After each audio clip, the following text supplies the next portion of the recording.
Beef prices are at record highs, but this didn't happen overnight.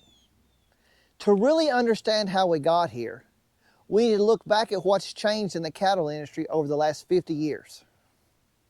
In the 1970s, the U.S. cattle herd peaked at about 130 million head, the largest in modern history. But since then, that number has steadily declined. As of today, we're sitting at around 89 million head, one of the smallest herds we've had in decades. Meanwhile, contrast that with the U.S. population. The U.S. population has grown from roughly 205 million people in 1970 to over 335 million people today.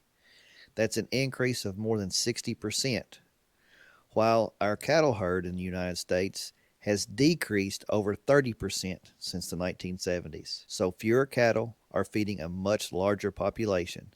That imbalance alone adds pressure on beef prices. Now, let's talk about another major shift, the consolidation of the meatpacking industry. In the 1980s, there were dozens of regional packers and local processors across the country. But over time, mergers, acquisitions, and scale advantages have concentrated the market.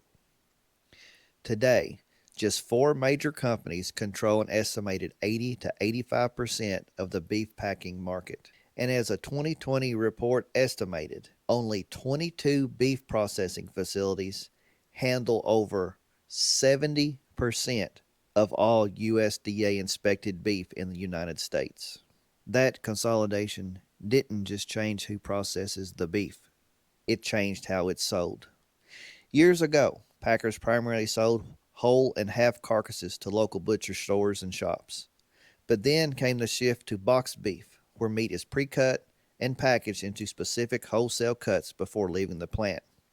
That change drastically limited market access for local processors and consumers. Smaller shops lost buying power, local competition faded, and most of the beef supply became controlled by a few massive operations.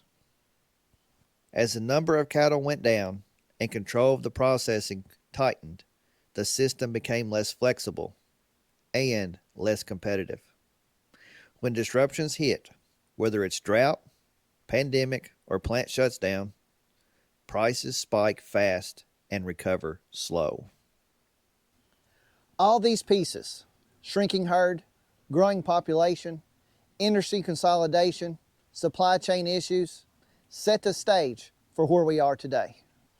In the next episode, we'll talk about what's been happening over the last few years and how it's all set the stage for record high beef prices.